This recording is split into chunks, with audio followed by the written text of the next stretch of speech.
Isang magandang umaga, tanghali at gabi po sa ating lahat dyan sa Pilipinas. Sa mga subscribers ko po na sumusuporta sa aking content, maraming salamat po sa mga parents po natin, papananay, tatay, lola at lolo, kapatid, kuya, ay maraming salamat sa suporta na binibigay niyo po sa aking content.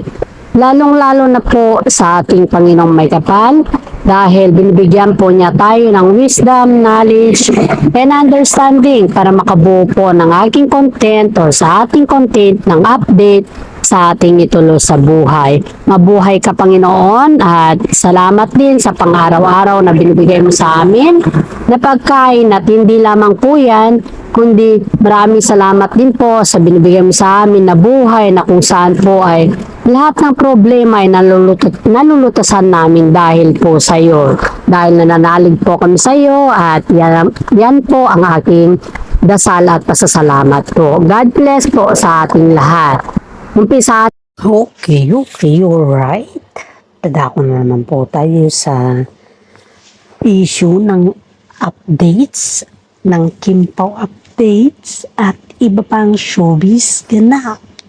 Heto na naman tayo guys, ito na naman tayo. Alam kong papakiligin ko kayo na naman dito sa ating mga bagong updates.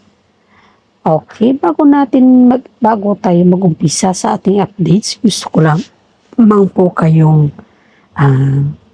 i-connect na please paki-subscribe, like, share naman po yung aking content dyan kasi kahit yan lamang po yung may tutulong ninyo sa akin bilang isang content creator po na nag-update patungkol sa inyo sa Kim Pao. Okay, update po tayo dito. Update po natin dito guys. Ayon po sa aking legit na sources guys ang daming endorsement na nakikipag-usap kay Kim Chiu guys, asa kasi Paolo Avellino. Pero parang sa tingin ko lang kasi ayon dito sa ating legit na sources parang pinipili na lang ni Kim Chiu kung sinong yung pwede niyang i-endorse at yung okay sa kanyang panlasa. Kasi ayon po sa aking legit na sources pag halimbawa lang daw to, pag mag-endorse daw siya ng politiko, times 3 daw yung earnings dun guys. Times 3. Samantala pag gumawa daw siya ng movie, medyo may nasasabi din yung earnings niya, pero hindi kagaya sa pag-endorse niya kay politiko, sa mga politiko. Ngayon, parang itong si management, kasi ang technique pala dyan guys, may tinatawag pala tayong fees pagdating sa mga artista. Hindi pala buo yung makukuha ng mga artista, kundi hati-hati pala yan. Meron sa management, meron sa artista, at meron din sa mga iba pa. So, parang pag yung pag-usapan mo or yung kunin mo yung endorsement ng ikaw ay isa sa mga nag-endorse sa politiko, syempre dadaan yan sa ang daming division ba. Pero ang tanong naman, magugustuhan ba ni Kim Chiu yung mga yun? Diba? Kaya nga po, ayun po sa ating legit na sources guys ay namimili na daw si Kim Chiu ng ini-endorso ngayon. Kasi nga, doon nga sa salita na politiko, kahit daw times 3 yan, syempre, masasayang yung panahon na pinag-effortan ni Kim Chiu ba, kaya siya sumikat sa ngayon at masisira lang dahil sa politiko na yan, di ba? Sa politics na yan, di ba? Kaya ayon sa aking legit na sources guys ay mas gugustuhin na lang daw ni Kim Chiu na mag-endorse ng kung pagkain, kung ano-ano dyan, wag lang daw siyang sumabak sa politiko. At iyon po yung ikinagagalit ng mga politiko dahil sabihin lang daw ni Kim Chiu kung magkano daw yung lagay niya para i-endorse daw siya. At yun yung ikinagagalit ng mga iba kay Kim Chiu sa ngayon. Heto na guys, makikita natin dito ang resulta na kung saan ay bet na bet ni Derek Lawrence ang Kim Pao tambalan dahil sa kanilang mga nare-receive na efforts at sa mga nare-receive na awards sa ngayon. Bet na bet ni Derek Lawrence sila. At marami din sa mga netizen ang nagsasabi na si Derek Lawrence ay bet na talaga ang tambalan ng Kim Pao. Kaya itong si Derek Lawrence, kahit anong request ni Kim Chiu sa kanya, ay talagang hindi niya binibigyan si Kim Chiu ng pagkakataon na magalit sa kanya dahil nga si Kim Chiu po yung star of the night ni Derek Lawrence. Kumbaga, si Kim Chiu po yung nagpapasok ng pera sa network sa ngayon. Kasi siya yung pinakamataas na rating na artista sa ngayon. Ayon po sa ating mga legit na sources ay si Kwan po, muntik na ako magbanggit ng pangalan guys. Blind items po natin ito May isang yang actress, siyang actress. 'Di ba pinapalabas na yung kanyang shooting sa ngayon at binibenta na yung, hindi ko alam kung sold out na yung lahat ng kanyang tickets sa kanilang bagong project pa. Kilala nyo to guys, kilala nyo. Ngayon, itong siyang actress, parang kinokonek ito kay Kim Chiu. Parang pinagtatambal ata sila. Kumbaga is, parang, ayun, hindi, we're not sure if may alitan ng konti ba. Pero parang ang alam kasi ng aking legit na sources is, parang may tampuhan ang dalawa. In person guys. Parang may tampuhan ang dalawa in person. In person means yung personal na ata yung tampuhan nila. Kasi nga, di ba yung kinukonek si actor D kay Kim Chiu noon si actress pala hindi pa pala, siyang actress pala hindi pa pala naka-move on kay D, kay actor na D. At ngayon, si D nakipag-usap kay Kim Chiu na kahit bigyan lang siya ng movie ba o kahit extra na lang daw muna para sa ganon is bumalik yung kasikatan niya sa industriya. Yun yung pag-uusap ni yung aktor na si D. Pero ang napunta kasi dito yung actress, siyempre tinatambal na siya sa isang aktor at yung aktor naman is mabait. Ang alam kasi ng mga lahat, nakamove on na siyang actress. At yun pala ay hindi pa pala nakamove on. Hindi pa man nakamove on siyang actress at kaya nagkaroon ng tampuhan daw kasi itong siyang actress parang nagpost ng cryptic post sa kanyang Instagram na kung saan ay pinadaan niya talaga sa kanyang Instagram na parang ayaw pa niyang makitambal si yung actor sa iba. Parang kumbaga is ang gusto niya lang is yung actor is napapadapa. Ganun lang. Ayaw niya makatambal. Ayaw niya may marinig siya na may katambal siyang actor. Ganun. Ayaw niya yung ganun. Sa itong siyang actor, nararamdaman niya na gusto pa siya ni ex niya. Dahil ganun nga yung sistema. Ganun nga yung nangyari na ayaw niya na may makatambal or may makalove team si yang actor.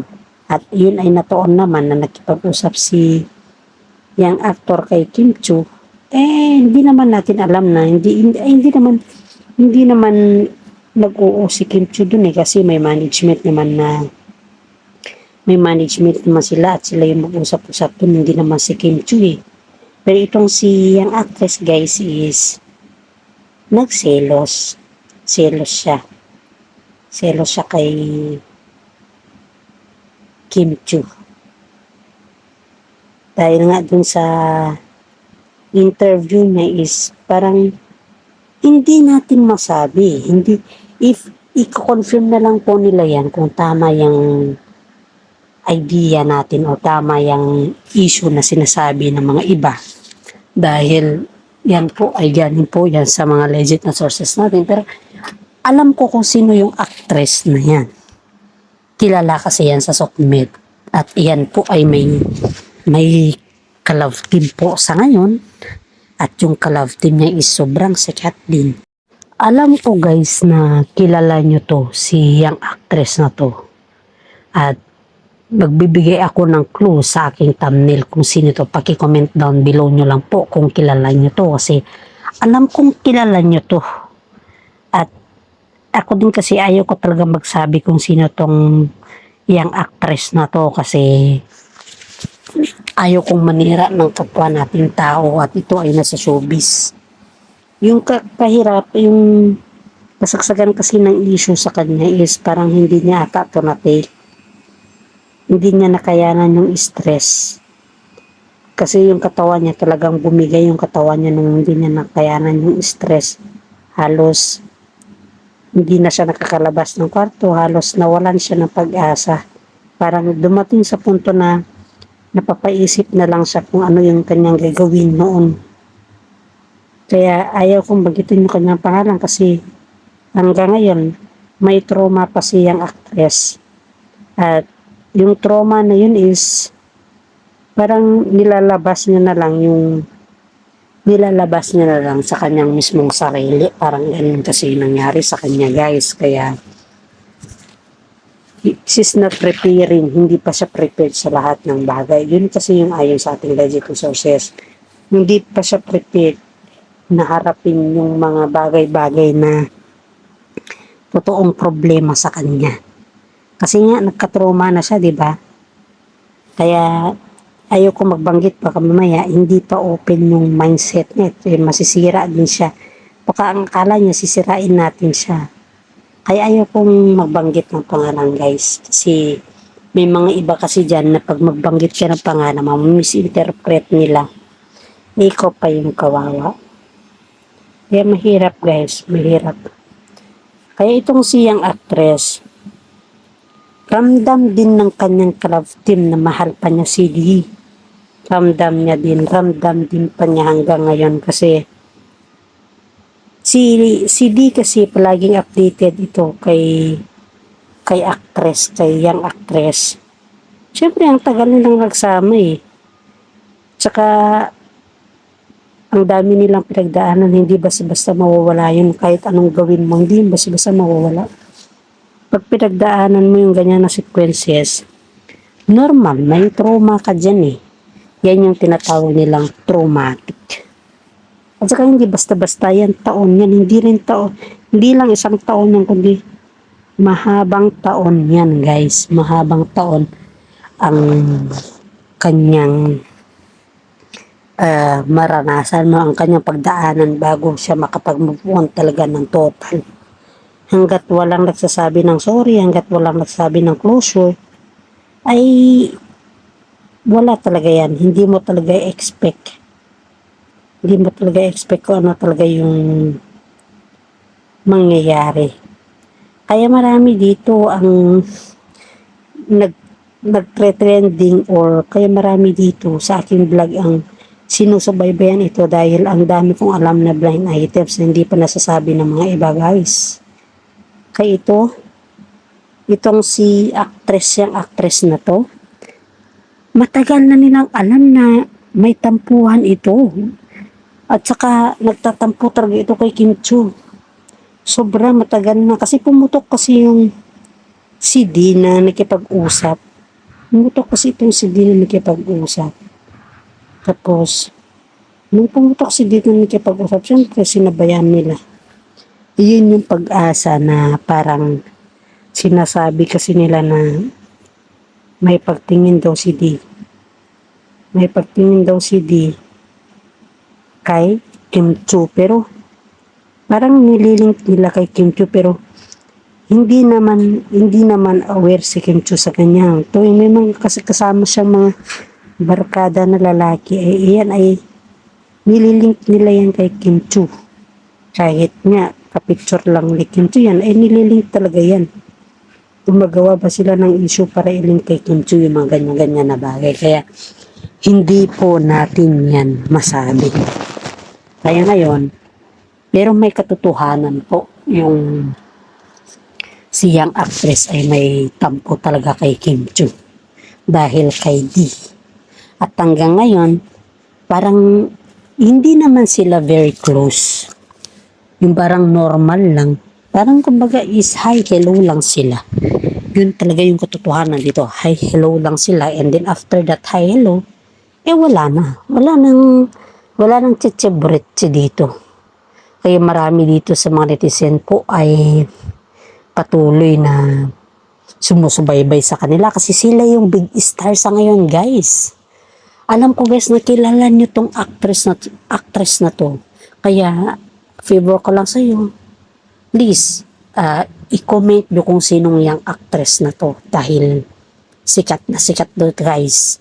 Mabait to. Ang problema nga lang daw, itong yung actress na yun, to wala kang masabi. Pero ang problema lang daw sa kanya is hindi pa daw siya nakamove on hanggang ngayon. Parang kumbaga is, kung tignan mo sa showbiz, kung tignan mo sa sokmed, sa mga TV, is it's look like nakamove on na. Pero deep inside pala, guys, hindi pa. Yes, hindi pa, guys, hindi pa siya nakamove on. 100% na hindi pa siya nakamove on. Kaya nga yung kanyang katambal, di ba? Yung kanyang katambal, guys, is parang ina-upgrade na lang siya. Dahil yun na yung papasok na yung tampo niya kay Kim Chu dahil lang dun na wala namang kinalaman si Kim Chu. And yet, si Paolo Avellino, dahil nalaman yung gano'n na situation, ang ginawa ni Paolo Avellino is parang trinap niya yung issue na yan. Kasi nga, syempre, love team ba?